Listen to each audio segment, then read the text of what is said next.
Hi everyone, welcome back to Sandhya's vlog. ಇವತ್ತು ದೀಪಾವಳಿ ಹಬ್ಬ. ಎಲ್ಲರಿಗೂ ದೀಪಾವಳಿ ಹಬ್ಬದ ಶುಭಾಶಯಗಳು. ನಾನು ಮಾರ್ನಿಂಗು ಎಲ್ಲ ಮುಗಿಸ್ಕೊಂಡು ಈಗ ಪ್ರಿಪೇರ್ ಮಾಡೋಣ ಅಂತ ಮಾಡ್ತಾ ಇದ್ದೀರಿ. ಅಡುಗೆ ಎಲ್ಲ ನನ್ನ ಮಗ ಅಲ್ಲ ಅವ್ರ ಅಜ್ಜಿ ಜೊತೆ ಕೂತ್ಕೊಂಡು. ಎಲ್ಲರಿಗೂ ದೀಪಾವಳಿ ಹಬ್ಬದ ಶುಭಾಶಯಗಳು. ಬಿಲೇಟೆಡ್ ಅಂದರೆ ನಾನು ವ್ಲಾಗ್ನ ಲೇಟಾಗಿ ಅಪ್ಲೋಡ್ ಮಾಡ್ತಿದ್ದೀನಿ. ಇದು ನಮ್ಮ ಮನೆಯ ದೀಪಾವಳಿ ಹಬ್ಬದ ವ್ಲಾಗ್ ಆಗಿರುತ್ತೆ. ನಾನು ಮಾರ್ನಿಂಗ್ 6 o'clock 5:30 ಅಷ್ಟೊತ್ತಿಗೆ ಸ್ನಾನ ಎಲ್ಲ ಮುಗಿಸ್ಕೊಂಡು ಅಡುಗೆ ಮನೆಗೆ ಬಂದು ಎಲ್ಲ ಪ್ರಿಪೇರ್ ಮಾಡೋಣ ಅಡುಗೆ ಎಲ್ಲ ಅಂದ್ಬಿಟ್ಟು ಮಾಡ್ತಾಯಿದ್ದೆ. ಅಷ್ಟೆಲ್ಲ ಮತ್ತೇನು ದೇವ್ರ ಮನೆಗೆಲ್ಲ ರೆಡಿ ಮಾಡ್ಕೋತಾ ಇದ್ದರು. ನನಗೆ ಸ್ವಲ್ಪ ಕುಕ್ಕಿಂಗ್ ಅಂದರೆ ಇಂಟ್ರೆಸ್ಟ್ ಇರೋದ್ರಿಂದ ನಾನು ಆಲ್ಮೋಸ್ಟ್ ಕುಕ್ಕಿಂಗ್ ಕೆಲಸ ನಾನೇ ಮಾಡ್ಕೊತೀನಿ ಪ್ರತಿ ಹಬ್ಬದಲ್ಲೂ. ದೇವ್ರ ಮನೆ ಕೆಲಸ ಮತ್ತು ಬೇರೆ ಏನಿರುತ್ತೆ ನನ್ನ ಮಗಂದು ಅದೆಲ್ಲ ಅವ್ರು ಮಾಡ್ಕೊತಾರೆ. ಇಬ್ಬರು ಇರೋದ್ರಿಂದ ಅವ್ರು ಸ್ವಲ್ಪ ನಾನು ಸ್ವಲ್ಪ ಈ ಥರ ಶೇರ್ ಮಾಡ್ಕೊಳ್ಳೋದ್ರಿಂದ ಸ್ವಲ್ಪ ಕೆಲಸನೂ ಬೇಗ ಆಗುತ್ತೆ ಅಂತಲೇ ಹೇಳ್ಬೋದು. ಎಲ್ಲ ಅವರೇ ಹೂವು ಎಲ್ಲ ಪೋಣಿಸ್ಕೊಂಡು ಅದೆಲ್ಲ ಅವರೇ ಮಾಡ್ಕೊಂಡಿರ್ತಾರೆ. ನಾನು ಸ್ವಲ್ಪ ಅಡುಗೆ ಎಲ್ಲ ಪ್ರಿಪೇರ್ ಮಾಡಿ ಬಂದು ಲಕ್ಷ್ಮೀ ದೇವರಿಗೆ ಪೂಜೆ ಮಾಡೋಣ ಅಂತ ನಾನು ಸ್ಯಾರಿ ಎಲ್ಲ ಉಟ್ಕೊಂಡು ಬಂದು ರೆಡಿ ಆಗಿದ್ದೀನಿ. ನಮ್ಮ ಅತ್ತೆಗೆ ಸ್ವಲ್ಪ ಆ ಥರ ಎಲ್ಲ ರೆಡಿ ಆಗೋದಕ್ಕೆ ಅವ್ರಿಗೆ ಅಷ್ಟು ಇಂಟ್ರೆಸ್ಟ್ ಇಲ್ಲ. ಇವಾಗಿಂದಲ್ಲ, ಮುಂಚೆಯಿಂದ ಅವ್ರು ಸ್ವಲ್ಪ ಜಾಸ್ತಿ ಸಿಂಪಲ್ಲಾಗಿರೋದ್ರಿಂದ ಅವ್ರು ಯಾವಾಗಲೂ ಹಾಗೆ ಇರ್ತಾರೆ. ಮತ್ತು ಅದಕ್ಕೂ ಅನ್ಕೊತಾ ಇರ್ತಾರೆ ಅವರು ರೆಡಿ ಆಗಿರ್ತೀನಿ ಅಂದ್ಬಿಟ್ಟು. ಸೊ ನಾನೇ ಈ ವ್ಲಾಗಲ್ಲಿ ಹೇಳ್ತಾ ಇರೋದು. ನನ್ನ ಮಗ ಅಂತೂ ಪಂಚೆ ಹಾಕ್ಕೊಳ್ಳೋದಿಲ್ಲ ಅಂತ ತುಂಬ ಗಲಾಟೆ ಮಾಡ್ತಾಯಿದ್ದ. ಅದಕ್ಕೆ ಅವ್ನು ನನಗೆ ಡೈಪರ್ ಹಾಕಿನೇ ಬಿಟ್ಬಿಟ್ಟಿದ್ದೀನಿ. ಅಂದರೆ ಪೂಜೆ ಟೈಮ್ಗೆ ಹಾಕೋಣ ಅಂದ್ಬಿಟ್ಟು ಬಿಟ್ಟೆ. ಬಟ್ ಅವನು ಆ ಟೈಮ್ಗೂ ಸಹ ಹಾಕ್ಕೊಳ್ಳಲಿಲ್ಲ. ಬೇರೆ ಡ್ರೆಸ್ ಹಾಕೋಣ ಅಂದ್ಬಿಟ್ಟು ಹಾಗೆ ಬಿಟ್ಬಿಟ್ಟೆ.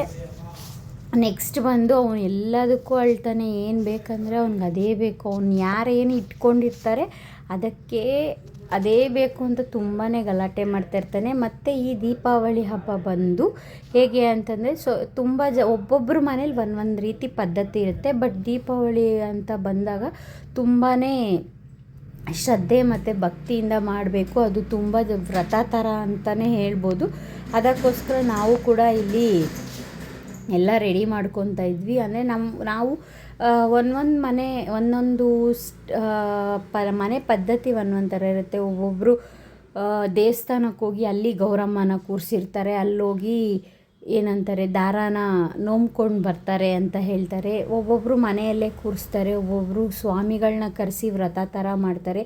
ಈ ರೀತಿ ತುಂಬ ಹಲವಾರು ರೀತಿ ನಮಗೆ ಪೂಜೆ ಇರುತ್ತೆ. ಒಬ್ಬೊಬ್ಬರು ಮನೆ ಪದ್ಧತಿ. ನಮ್ಮ ಮನೇಲಿ ಯಾವ ರೀತಿ ಮುಂಚೆಯಿಂದ ನಡೆಸ್ಕೊಂಬಂದಿದ್ದಾರೆ ನಾವು ಅದೇ ರೀತಿ ಫಾಲೋ ಮಾಡೋಣ ಅಂದ್ಬಿಟ್ಟು ನಮ್ಮ ಮನೆಯಲ್ಲೇ ಇರೋ ಗೌರಮ್ಮಗೆ ನಾವು ದಾರಾನ ನೋಮ್ಕೊಂಡು ನಾವೇ ಕಟ್ಕೊತೀವಿ. ಅಂದರೆ ವ್ರತದ ಕತೆಗಳನ್ನ ಓದ್ಬೋದು ಮತ್ತು ಅಷ್ಟೊತ್ತು ಥರ ಎಲ್ಲ ಮಾಡಿಕೊಂಡು ಎಲ್ಲ ಮಾಡ್ಬೋದು. ಬಟ್ ಅಷ್ಟೊಂದು ಗ್ಲಿಮ್ಸ್ ನಾನು ಹಾಕೋಕ್ಕಾಗಲ್ಲ. ಅದು ನನ್ನ ಮಗ ಇರೋದ್ರಿಂದ ಅವನು ಸ್ವಲ್ಪ ಗಲಾಟೆ ಮಾಡ್ತಿದ್ದ. ನನ್ನ ಹಸ್ಬೆಂಡು ಪೂಜೆ ಎಲ್ಲ ಮುಗಿಸ್ಬಿಟ್ಟು ದಾರ ಕಟ್ಕೊಂಡೆಲ್ಲ ಹೋಗ್ತಾರೆ. ಆಮೇಲೆ ನಾನು ವ್ರತಕತೆ ಏನಿರುತ್ತೆ ಅದು ಓದ್ಕೊಳ್ಳೋಣ ಅಂದ್ಬಿಟ್ಟು ಫಸ್ಟ್ ಅವ್ರದ್ದು ಕೆಲಸ ಮುಗ್ದೋಗಲಿ ಆಮೇಲೆ ನಾವು ಮಾಡ್ಕೊಳ್ಳೋಣ ಅಂತ ಈಗ ಅವ್ರಿಗೆಲ್ಲ ರೆಡಿ ಮಾಡಿಕೊಡ್ತಾ ಇದ್ದೀವಿ. ಅಂದರೆ ಅವರು ಎಲ್ಲ ರೆಡಿ ಮಾಡಿದರೆ ದೀಪ ಎಲ್ಲ ಹಚ್ಚಿ ಆ ಥರ ಮಾಡ್ತಾರಷ್ಟೇ.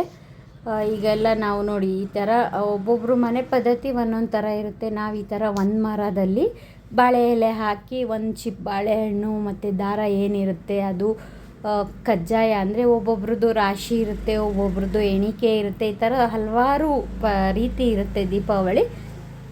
ಅದನ್ನೆಲ್ಲ ತಿಳ್ಕೊಂಡು ಮಾಡೋದ್ರಿಂದ ಅಂದರೆ ಹಬ್ಬ ಅಂದ್ರೇ ಅದೊಂಥರ ಖುಷಿ ಇರುತ್ತೆ.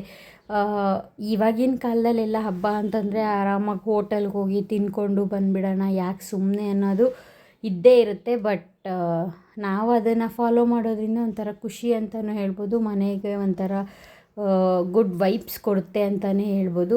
ನಾನು ವ್ಲಾಗಲ್ಲಂತೂ ನನ್ನ ಮಗ ಓಡಾಟ ಅವನನ್ನು ಸುಧಾರಿಸೋದೇ ಆಗೋಗುತ್ತೆ. ಅಷ್ಟು ತುಂಬಾ ತರಲೆ ಆಗಿದ್ದಾನೆ. ಈಗ ಪೂಜೆ ಮತ್ತು ಮಂಗಳಾರತಿ ಎಲ್ಲ ನಾನು ತುಂಬ ಫಾಸ್ಟಾಗಿ ಸ್ಪೀಡ್ ಇಟ್ಟಿದ್ದೀನಿ. ಬಿಕಾಸ್ ವಿಡಿಯೋ ಲೆಂತಿ ಆದರೂ ಬೋರ್ ಆಗುತ್ತೆ ನೋಡೋದಕ್ಕೆ. ಫುಲ್ ರೆಕಾರ್ಡಿಂಗ್ ಇರುತ್ತಲ್ವ, ಅದಕ್ಕೋಸ್ಕರ ಈಗ ಪೂಜೆ ಮಂಗಳಾರತಿ ತೀರ್ಥ ಪ್ರಸಾದ ಎಲ್ಲ ಮುಗಿಸ್ಕೊಂಡು ನಾವು ದಾರ ಎಲ್ಲ ಕಟ್ಕೊತಾ ಇದ್ದೀವಿ. ನನ್ನ ಹಸ್ಬೆಂಡಿಗೆ ಕಟ್ಟಿ ನನ್ನ ಮಗಳಿಗೂ ಅವರೇ ಕಟ್ಟಿದ್ರು. ಆಮೇಲೆ ನಾನು ಕಟ್ಟಿಸ್ಕೊಂಡು ಈ ರೀತಿ ನಮ್ಮ ಹಬ್ಬ ಆಯಿತು. ಮತ್ತು ನೋಮಿರೋ ಕಜ್ಜಾಯನ ಮನೆಯವರೇ ತಿನ್ನಬೇಕು ಅಂತ ಹೇಳ್ತಾರೆ. ಆಮೇಲೆ ಲಾಸ್ಟಲ್ಲಿ ಬಾಳೆ ಎಲೆ ಕಿತ್ಕೊಂಡು ಬರೋಣ. ನಮ್ಮ ಮನೆ ಹಿಂದೆಗಡೆನೇ ಬಾಳೆ ಎಲೆ ಗಿಡ ಇತ್ತು. ಕಿತ್ಕೊಂಡು ಬರೋಣ ಅಂದರೆ ತುಂಬ ಫುಲ್ ದೊಡ್ಡ ಬಾಳೆ ಎಲೆನೇ ಸಿಕ್ತು ಅಂತ ಹೇಳ್ಬೋದು. ನಾನು ಇಷ್ಟೆಲ್ಲ ಪ್ರಿಪೇರ್ ಮಾಡಿದ್ವಿ ನಾವು ಹಬ್ಬಕ್ಕೆ, ಲೈಕ್ ಕೋಸಂಬರಿ, ಹುಳ್ಳಿಕಾಯಿ ಪಲ್ಯ, ಕಡಲೆ ಪಲ್ಯ, ಚಿತ್ರಾನ್ನ, ಕಜ್ಜಾಯ, ಅನ್ನ ರಸ, ಬಜ್ಜಿ, ಹೀರೆಕಾಯಿ ಬಜ್ಜಿ ಮತ್ತು ಮೆಣಸಿನ್ಕಾಯಿ ಬಜ್ಜಿ, ಹಪ್ಪಳ, ಮೊಸರನ್ನ, ಅನ್ನ ರಸಮ್ ಎಲ್ಲ ಮಾಡಿದ್ದೆ. ನಾನು ನನ್ನ ಹಸ್ಬೆಂಡ್ಗೆ ರೇಗಿಸ್ತಾಯಿದ್ದೆ. ಅವ್ರು ವೀಡಿಯೋ ಮಾಡ್ತಾಯಿದ್ದಾರೆ, ನೋಡಿ ಎಷ್ಟು ನೀಟಾಗಿ ತಿಂದ್ಬಿಟ್ಟಿದ್ಯಾ ಅಂತ. ಅದಕ್ಕೆ ಊಟ ವೇಸ್ಟ್ ಮಾಡಬಾರ್ದು, ಪ್ರತಿಯೊಂದು ಎಲ್ಲ ತಿನ್ನಬೇಕು ಮಾಡಿರೋದು ಅಂತ ಹೇಳ್ತಾಯಿದ್ದೆ. ನಮ್ಮ ಮನೇಲಿ ಹಬ್ಬಕ್ಕೆ ನಾವು ಈ ರೀತಿ ಜೋಡಿಸಿದ್ವಿ, ನೋಡ್ತಾ ಇದ್ದೀರಾ ಅಲ್ವಾ. ನಮ್ಮ ಮನೆ ದೇವ್ರ ಮನೇಲಿ ಈ ರೀತಿ ಗೌರಮ್ಮನ ಸಿಂಪಲ್ಲಾಗಿ ಕೂರಿಸಿ ನಾವು ಸಿಂಪಲ್ಲಾಗೆ ಹಬ್ಬ ಎಲ್ಲ ಮುಗಿಸ್ಕೊಂಡು ಮತ್ತು ಈವ್ನಿಂಗು ಎಲ್ಲ ದೀಪ ಎಲ್ಲ ಬಾಗಿಲಿಗೆ, ನಮ್ಮ ಮನೆಯಲ್ಲಿ ಕಾರ್ತಿಕ್ ಮಾಸ ಸ್ಟಾರ್ಟ್ ಆದರೆ ಬಾಗಿಲಿಗೆ ಈ ರೀತಿ ಮಣ್ಣಿನ ಹಣತೆಯಲ್ಲಿ ಪ್ರತಿದಿನ ಸಾಯಂಕಾಲ ದೀಪ ಹಚ್ಚೋದು ಒಂದು ಪದ್ಧತಿ. ಅಂದರೆ ಈವ್ನಿಂಗ್ ಟೈಮ್ಸ್ ಈ ಅಮಾವಾಸ್ಯೆಯಿಂದ ನೆಕ್ಸ್ಟ್ ಬರೋ ಅಮಾವಾಸ್ಯೆವರೆಗೂ ದೀಪ ಹಚ್ಚಿದ್ರೆ ಒಳ್ಳೆಯದು ಅಂದ್ಬಿಟ್ಟು ಕಾರ್ತಿಕ್ ಮಾಸದಲ್ಲಿ ಈ ರೀತಿ ಹಚ್ತೀವಿ. ಮತ್ತು ಈವ್ನಿಂಗ್ ಈ ರೀತಿ ಎಲ್ಲ ರೆಡಿಯಾಗಿ ದೀಪ ಎಲ್ಲ ಹಚ್ಕೊಂಡು ನೆಕ್ಸ್ಟು ಪಟಾಕಿ, ಅಂದರೆ ಮುಂಚೆ ಚಿಕ್ಕವರಿರುವಾಗ ಇರೋಷ್ಟು ಖುಷಿ ಇವಾಗ ಪಟಾಕಿ ಹೊಡಿಯೋದಕ್ಕೆ ಇರೋದಿಲ್ಲ. ಬಟ್ ಮಗುಗೋಸ್ಕರ ಹೊಡಿಯೋಣ ಅಂದ್ಬಿಟ್ಟು ನನ್ನ ಹಸ್ಬೆಂಡ್ ಕೂಡ ತೊಗೊಂಬಂದಿದ್ರು. ಅಂದರೆ ಅವ್ರಿಗೊಂಥರ ಖುಷಿ ಆಗುತ್ತೆ. ನಾವು ಚೈಲ್ಡ್ಹುಡ್ಡಲ್ಲಿರುವಾಗ ಅನಿಸ್ತಿದ್ವಲ್ಲ, ಒಂದು ಶಾಸ್ತ್ರಕ್ಕೆ ಸ್ವಲ್ಪ ಹಚ್ಚೋಣ ಅಂದ್ಬಿಟ್ಟು ಲೈಕ್ ಭೂಚಕ್ರ ಆ ಥರ ತೊಗೊಂಡು ಬಾ ಅಂತಂದೆ. ಅವರು ಜಸ್ಟ್ ಒಂದೇ ಒಂದು ಮಾತ್ರ ಶಾರ್ಟ್ಸ್ ತಂದಿದ್ರಷ್ಟೇ. ತುಂಬ ಸೌಂಡ್ ಬರೋದು, ಪಲ್ಯೂಷನ್ ಆಗೋದು ಆ ಥರ ಪಟಾಕಿ ಬೇಡ ಅಂತ ಹೇಳಿದ್ದೆ. ಸೊ ಭೂಚಕ್ರ, ಹೂಕುಂಡ, ಸುಸುರು ಬತ್ತಿ ಈ ರೀತಿಯೇ ತುಂಬ ಹಚ್ಚಿದ್ದು ನಾವು. ಯಾವುದೋ ಒಂದು ಮಾತ್ರ ಅವರು ಮಕ್ಕಳು ಅಳ್ತಾಯಿದ್ರು ಅಂದ್ಬಿಟ್ಟು ದೊಡ್ಡ ಪಟಾಕಿ ಒಂದೇ ಒಂದು ತೊಗೊಬಂದಿದ್ರು.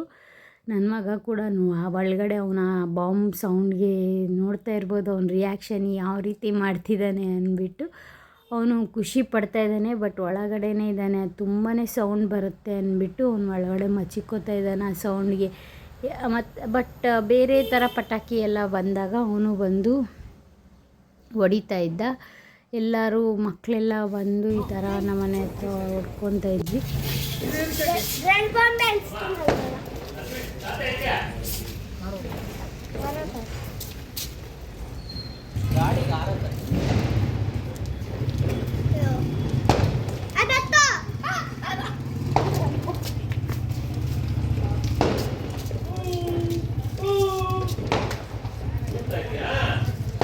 ಯಾರ್ದು ಎರಡು ಅಂಟಿಲ್ಲ, ಎರಡು ಅಂಟಿಲ್ಲ, ಅಂಟಿಲ್ಲ, ಎರಡು ಅಂಟಿಲ್ಲ.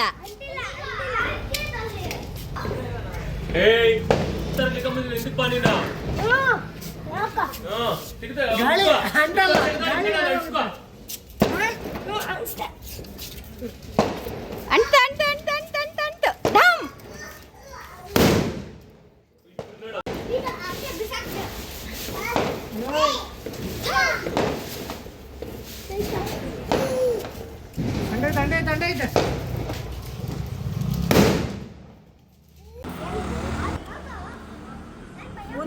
ಅದು ಆ ಕಡೆ ಬಿಡಿ,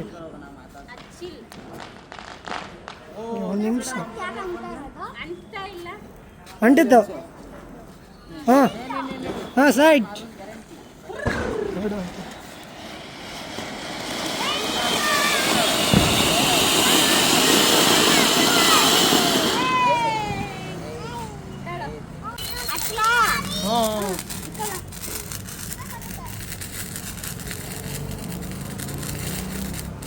ಅಂಟೈತೆ ಹೋಗೋದು, ಸೈಡ್ ಕೊಟ್ಟೋಗು, ಅದು ಅಂಟ್ಕೊಂಡ್ರೆ ಇದಾಗುತ್ತೆ. ಸೈಡ್ ಕೊಟ್ಟೋಗೆ,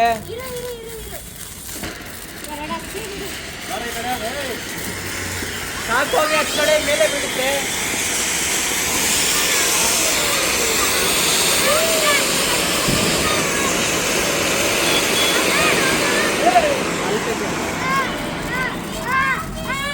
ಅದು ಅಂಟ್ಕೊಂಬಿಡಿ ಇನ್ನೊಂದು.